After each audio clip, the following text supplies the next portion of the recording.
Hello दोस्तों। उम्मीद करता हूँ आप डिस्ट्रैक्शन से बचे हुए होंगे। तो ये वीडियो सीरीज है बिल्कुल सिलेबस ओरिएंटेड रहने वाली है। जो एचएसएससी का जो सिलेबस है ग्रुप डी को लेके, या फिर जो एनटीए जिस एग्जाम पैटर्न पे एनटीए क्वेश्चन पूछती है उसी अकॉर्डिंग रहने वाली है ये क्लास। बहुत ही अफेक्टिव है। इस टाइप के क्वेश्चन ही आपको डायरेक्ट देखने को मिलेंगे। तो सबसे पहला क्वेश्चन है ये। देखिए, ये क्वेश्चन इंग्लिश लैंग्वेज में जरूर लिखे हुए हैं, लेकिन मैं हिंदी में बोल के इनको एक्सप्लेन करूंगा। तो चलिए पहला क्वेश्चन देख लेते हैं। विच इंडियन स्टेट, देखिए यूनेस्को के साथ एक इंडियन स्टेट ने पार्टनरशिप की है एआई को इम्प्लीमेंट करने के लिए। तो काफी इंपॉर्टेंट क्वेश्चन है। सबसे पहले हम देख लेते हैं एआई के बारे में ही। तो देखिए ये क्वेश्चन प्रीवियस ईयर है। जो एआई के फादर किन्हें कहा जाता है? John McCarthy. ठीक है, जॉन मैककार्थी। और जो यूनेस्को है उसने किस स्टेट के साथ उसने पार्टनरशिप की है? तेलंगाना के साथ। तो यूनेस्को एक बहुत बड़ी बॉडी है, तो इसलिए इसकी इंपॉर्टेंस बढ़ जाती है। यूनेस्को कब एस्टेब्लिश की गई थी? 1945 में। और इसका हेडक्वार्टर कहाँ पे है? पेरिस के अंदर है। पेरिस फ्रांस के अंदर। काफी इंपॉर्टेंट है ये दोनों चीजें। एक चीज मैं आपको बता दूं, जो इंटरनेशनल बॉडीज हैं, जितनी भी इंटरनेशनल बॉडीज हैं, वहां से क्वेश्चन आपको डेफिनेटली देखने को मिलेंगे। ये बहुत फेवरेट जोन है एग्जामिनर का। ठीक है। तो इसके साथ ही जो यूनेस्को है ना, वो कई चीजें, यूनेस्को की कई एक्टिविटीज है, जैसे कि वर्ल्ड हेरिटेज साइट है इंडिया के अंदर 40 है। उसके बाद बायोस्फीयर रिजर्व है इंडिया के अंदर। वैसे तो 18 है जो भारत सरकार ने नोटिफाई किए हुए हैं, लेकिन जो यूनेस्को की जो लिमिट्स हैं उनको फॉलो करते हैं वो 12 ही है। ठीक है, तो काफी इंपॉर्टेंट है ये अकबर। हम अकबर का जो टाइम पीरियड है, अकबर का जो एडमिनिस्ट्रेशन है वो काफी इंपॉर्टेंट है। आपने अकबर, उसके बाद Ashoka, Indus valley civilisation, Delhi सल्तनत, ये काफी इंपॉर्टेंट टॉपिक है जो आपने कवर करने हैं ग्रुप डी के लिए। तो मीर बख्शी, मीर बख्शी का क्या काम होता था? मिलिट्री अफेयर्स को संभालना। जितने भी मिलिट्री अफेयर्स थे, या फिर ये कह सकते हैं आप, जो मिलिट्री का जो हेड होता था वो मीर बख्शी होता था, उसको मीर बख्शी कहते थे। ठीक है। तो नेक्स्ट क्वेश्चन है, रिसेंटली रिलीज किए हैं इंडियन स्मार्ट सिटी अवार्ड्स। काफी इंपॉर्टेंट है 2022 के। तो वो किसको मिले हैं? काफी वेरी वेरी इंपॉर्टेंट है। जो स्मार्ट सिटी अवार्ड्स हैं, ये किसके अंडर में दिए जाते हैं? Smart city mission. ठीक है, जो 2015 में लॉन्च हुआ था। काफी इंपॉर्टेंट है ये। तो इसके अंदर कौन सी सिटी, सिटी तो है इंदौर, और स्टेट कौन सा है? मध्य प्रदेश। ठीक है, ये अलग अलग है। इंदौर स्टेट, इंदौर सिटी को मिला है, मध्य प्रदेश स्टेट को मिला, और यूटी, यूटी कौन सी है? यूटी है चंडीगढ़। तो यूटी में चंडीगढ़ को। काफी इंपॉर्टेंट है, ये तीनों चीज मैंने डिस्कस कर ली। और स्मार्ट सिटी मिशन है वो 2015 में लॉन्च हुआ था। इस स्मार्ट सिटी मिशन जो स्टार्टिंग में लॉन्च हुआ था, तो इसके अंदर 100 सिटीज थी कि भाई 100 शहरों को हम स्मार्ट बनाएंगे। ठीक है। इसके साथ नेक्स्ट क्वेश्चन है, ग्रेट विक्टोरिया डेजर्ट ये किस कंट्री में लोकेटेड है? अभी रिसेंटली ग्रुप 56 में भी इस टाइप का क्वेश्चन आया था लेक को लेके, तो ये काफी इंपॉर्टेंट क्वेश्चन है। तो ऑस्ट्रेलिया के अंदर है ये, ऑस्ट्रेलिया के अंदर। इसके साथ ही मैं बताऊं, ग्रेट विक्टोरिया डेजर्ट, उसके साथ ग्रेट सैंडी डेजर्ट। ठीक है, सैंडी डेजर्ट, और गिब्सन डेजर्ट, गिब्सन डेजर्ट, और सिम्पसन डेजर्ट, सिम्पसन डेजर्ट। ये सारे के सारे डेजर्ट है ऑस्ट्रेलिया के अंदर पाए जाते हैं। ठीक है, ऑस्ट्रेलिया के अंदर। जैसे सहारा डेजर्ट अफ्रीका के अंदर है, अफ्रीका कॉन्टिनेंट के अंदर है, लगभग 11 कंट्रीज को कवर करता है सहारा डेजर्ट। और इंडिया का सबसे बड़ा डेजर्ट थार डेजर्ट है। ऐसे ही ऑस्ट्रेलिया के अंदर है ये ग्रेट विक्टोरिया डेजर्ट। और ये वर्ल्ड का fourth largest area wise desert है। ठीक है, तो काफी इंपॉर्टेंट है। इतना बड़ा वर्ल्ड का, तो इसकी कंट्री भी इंपॉर्टेंट हो जाती है ऑस्ट्रेलिया के अंदर। नेक्स्ट क्वेश्चन देख लेते हैं, वुमेन्स इक्वालिटी डे कब सेलिब्रेट किया जाता है? ये सेलिब्रेट किया जाता है 26 को। तो काफी इंपॉर्टेंट है 26 ऑफ अगस्त को क्यों सेलिब्रेट करते हैं?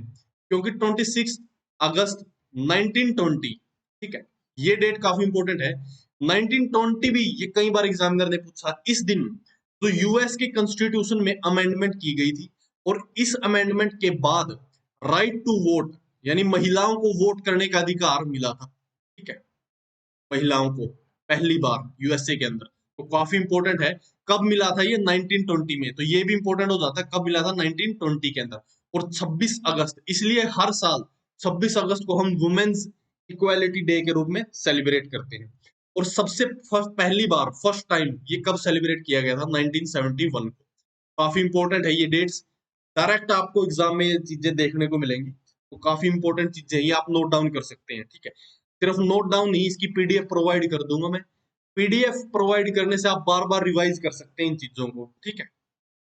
नेक्स्ट, थीम क्या थी वुमेन्स इक्वालिटी डे की, काफी इंपॉर्टेंट है। तो थीम थी एम्ब्रेस इक्विटी, ठीक है। इक्वालिटी और इक्विटी में डिफरेंस है, ये कभी हम पॉलिटी की क्लास में डिस्कस करेंगे, तो काफी इंपॉर्टेंट है ये। तो कब international day against nuclear test मनाया जाता है ग्लोबली, कब सेलिब्रेट करते हैं हम इसको सेलिब्रेट करते हैं 29 अगस्त को, काफी इंपॉर्टेंट है। तो एग्जामिनर इस टाइप के क्वेश्चन हमेशा पूछता है, डेट से लेके उनकी थीम से लेके, तो काफी इंपॉर्टेंट है। International day against nuclear test कब मनाया जाता है? 29 ऑफ अगस्त को, ठीक है। कौन सा नेशनल पार्क इंडिया का सबसे लार्जेस्ट है, सबसे बड़ा नेशनल पार्क है, ठीक है। काफी इंपॉर्टेंट क्वेश्चन ये। रिसेंटली जैसे हम टाइगर रिजर्व पढ़ते हैं ना, टाइगर रिजर्व जो कि 1973 के अंदर टाइगर रिजर्व जो बनने प्रोजेक्ट टाइगर के अंडर स्टार्ट हो गए थे, तो टाइगर रिजर्व अभी रिसेंटली इंडिया का 54th टाइगर रिजर्व बना है। तो आप कमेंट सेक्शन में ये बताएं कि वो टाइगर रिजर्व कौन सा और किस राज्य में बनाया गया है।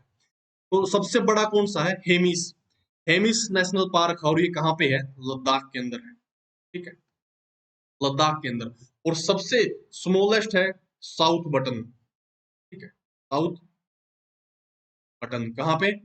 अंडमान एंड निकोबार के अंदर, काफी इंपॉर्टेंट है। इसके साथ ही मैं बताऊं फर्स्ट नेशनल पार्क कब बना था, ये क्वेश्चन ऑलरेडी पूछा जा चुका है 1936 में। कौन सा? जिम कॉर्बेट नेशनल पार्क, कहाँ पे? उत्तराखंड में, काफी इंपॉर्टेंट है ये, उत्तराखंड के अंदर, ठीक है। चलिए तो नेक्स्ट क्वेश्चन देख लेते हैं। विच लीजेंडरी फिगर कि भाई मैजिशियन ऑफ हॉकी या हॉकी का विजार्ड या जादूगर किसे कहा जाता है? ये कहा जाता है मेजर ध्यानचंद को, काफी इंपॉर्टेंट है ये। मेजर ध्यानचंद के ऊपर एक वीडियो, डेडिकेटेड वीडियो मैंने चैनल पे अपलोड कर रखी है, वहां पे जाके देख सकते हैं आप। इसके अलावा मैं आपको बता दूं मेजर ध्यानचंद की कैप्टनशिप में जो इंडियन हॉकी टीम ने 3 गोल्ड ओलंपिक जीते हैं, 1928 में, 1932 में और 1936 में। वैसे इंडिया ने 8 गोल्ड मेडल जीते हैं, लगातार 6 गोल्ड मेडल और टोटल 8 गोल्ड जीते हैं, ठीक है। तो रिसेंटली 2020 का टोक्यो ओलंपिक था, उसके अंदर आप कमेंट सेक्शन में ये बताएं कि कौन सा मेडल इंडियन हॉकी टीम है उसने जीता था, ठीक है ना, काफी इंपॉर्टेंट है ये। तो ओणम, ओणम कहाँ पे सेलिब्रेट किया जाता है? ये केरला के अंदर सेलिब्रेट किया जाता है, ठीक है। नेशनल स्पोर्ट्स डे, तो देखिए नेशनल स्पोर्ट्स डे हम कब मनाते हैं? 29 ऑफ अगस्त को सेलिब्रेट करते हैं। हम क्यों सेलिब्रेट करते हैं? क्योंकि इस दिन बर्थडे है किसका? मेजर ध्यानचंद जियों का, ठीक है, मेजर ध्यानचंद जियों का, काफी इंपॉर्टेंट है मेजर ध्यानचंद। इसके बारे में मैंने डिस्कस किया, मैजिशियन ऑफ हॉकी या फिर हॉकी का विजार्ड इनको जाना जाता है इसके रूप में। तो रिसेंटली जो गवर्नमेंट ने जो इंडिया का सबसे बड़ा खेल अवार्ड है, खेल रत्न अवार्ड, जिसका नाम पहले था राजीव गांधी खेल रत्न अवार्ड, उसको बदलकर मेजर ध्यानचंद खेल रत्न अवार्ड कर दिया था। कब? 6 अगस्त 2021 को, ठीक है ना। तो काफी इंपॉर्टेंट है 6 अगस्त 2021, very very important. Next question देख लेते हैं। तो किन्हें ब्रांड एम्बेसडर अपॉइंट किया गया है इंडियन ऑयल का? काफी इंपॉर्टेंट है, इस टाइप के क्वेश्चन हमेशा एनटीए पूछती है, ठीक है। तो किसे? सैफ संजीव कपूर को, और ये हरियाणा से बिलोंग करते हैं। हरियाणा में कहाँ से? अंबाला से, हरियाणा में अंबाला से ये बिलोंग करते हैं। और इन्हें देखिए ये हरियाणा की सेलिब्रिटी है या फिर हरियाणा की फेमस पर्सनैलिटी है। तो हम जैसे हरियाणा में जो फेमस पर्सनैलिटी उनको पढ़ते हैं, तो उसमें ये चीज भी हरियाणा जी के रिस्पेक्टिव में इंपॉर्टेंट हो जाती। तो इन्हें पद्मश्री मिला है कब? 2017 के अंदर पद्मश्री, ठीक है ना, पद्मश्री, काफी इंपॉर्टेंट है।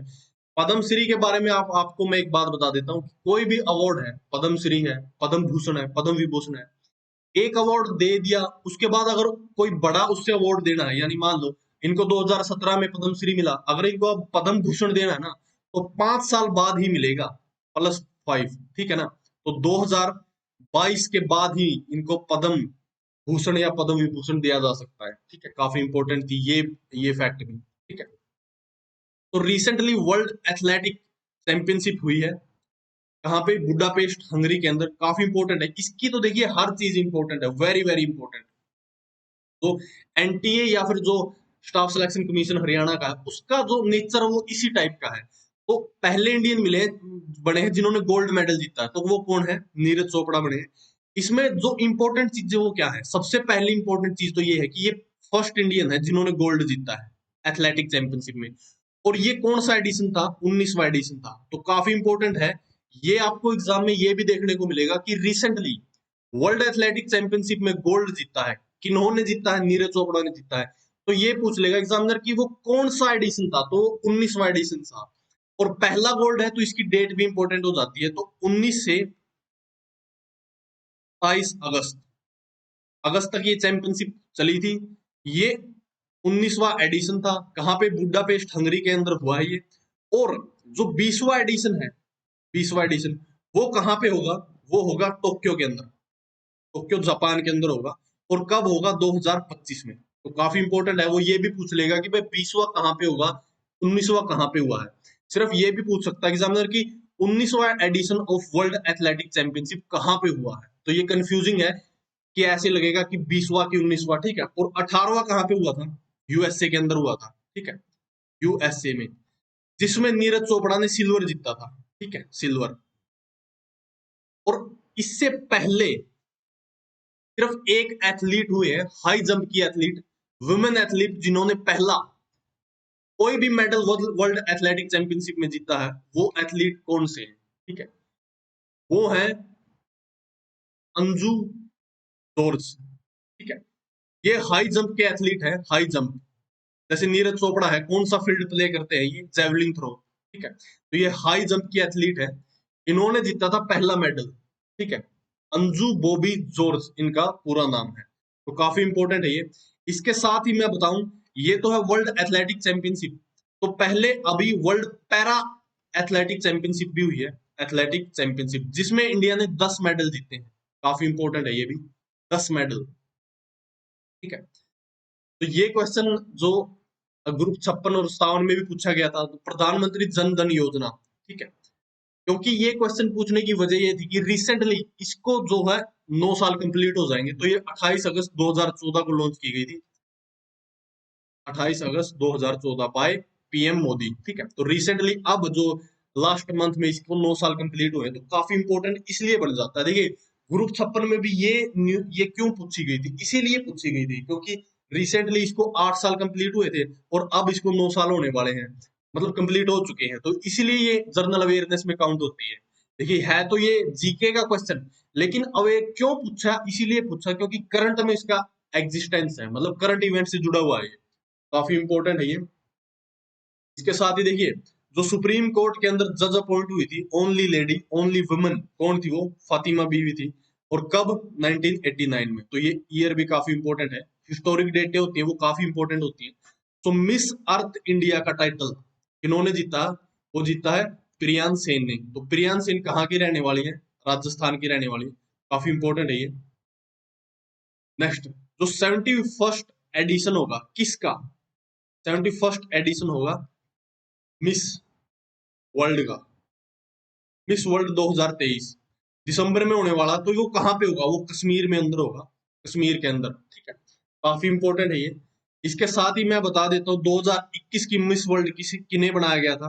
कैरोलिना विविल-साका, ठीक है, विविल-साका। काफी इंपॉर्टेंट है ये। 2017 के अंदर हरियाणा से जो ये मानुषी चिल्लर है, इन्होंने जीता था 2017 का, ठीक है। और इसके अलावा जो इंडियन है, जो इंडियन विमेन है जो जीत चुकी हैं, वो ऐश्वर्या राय, सबसे ऐश्वर्या राय जीत चुकी है, सबसे पहला दिया जीता था जिन्होंने। डायना हाइडन जीत चुकी हैं, युक्ता मुखी, प्रियंका चोपड़ा, मानुषी चिल्लर। और अभी 2023 का होने वाला कहाँ पे? कश्मीर के अंदर। काफी इंपॉर्टेंट है ये, भाई कहाँ पे होने वाला है। और ये भी पूछ सकता है एग्जामिनर की भाई कौन सा एडिशन है ये? तो ये कौन सा है? 71st एडिशन, ठीक है। इस टाइप के क्वेश्चन आपको देखने को मिलेंगे। देखिए 71st मैंने ये जानबूझ के इंक्लूड किया है क्योंकि पीछे भी ऐसे ही क्वेश्चन पूछे गए हैं, ऑलरेडी पूछे जा चुके हैं, ठीक है। तो नेक्स्ट क्वेश्चन देखते हैं। नेशनल न्यूट्रिशन वीक कब मनाया जाता है? तो 1 से 7 सितंबर को मनाया जाता है। काफी इंपॉर्टेंट है ये भी पूछ सकता है एग्जामिनर की भाई किस मंथ में हर साल सेलिब्रेट किया जाता है? तो सितंबर के अंदर सेलिब्रेट किया जाता है, ठीक है। तो आप ऐसे याद रख सकते हैं भाई सितंबर, सितंबर का मतलब ये है कि विंटर आने स्टार्ट हो गए हैं, मतलब सर्दी ऋतु स्टार्ट हो गई है। तो सर्दी में आप न्यूट्रिशन का जितना ज्यादा ध्यान रखेंगे, आपकी बॉडी को वो न्यूट्रिशन उतना ही इफेक्टिव होगा, मतलब बहुत अच्छे से ऑब्जर्व कर पाएगी आपकी बॉडी एज कंपेयर टू गर्मियों के। तो इससे याद रख सकते हैं भाई, न्यूट्रिशन कब इंपॉर्टेंट हो जाता है, सितंबर में इंपॉर्टेंट हो जाता है। और फर्स्ट टाइम कब, 1982 में फर्स्ट टाइम सेलिब्रेट किया गया था। तो ये डेट भी काफी इंपॉर्टेंट है। और इसकी थीम भी काफी इंपॉर्टेंट है। इसकी थीम है healthy diet affordable for all. ठीक है, काफी इंपॉर्टेंट है, ये भी एग्जामिनर हमेशा पूछता है। तो ये थे 20 क्वेश्चंस, काफी इंपॉर्टेंट है जनरल अवेयरनेस के क्वेश्चन। ये देखिए, जनरल अवेयरनेस में और जीके में डिफरेंस होता है, वो मैं ऑलरेडी कवर कर चुका हूँ। इसके साथ ही जो बुक लिस्ट है वो मैं डिस्कस कर चुका हूँ। आप बुक लिस्ट से पढ़िए, सिर्फ बुक से आपका सिलेक्शन दिलवाएंगी, यहाँ से आप सिर्फ रिवाइज कर सकते हैं, जस्ट रिवीजन होगा आपका। ये इसकी पीडीएफ है, वो टेलीग्राम में अपलोड कर दी जाएगी। This is all in this video. Thank you.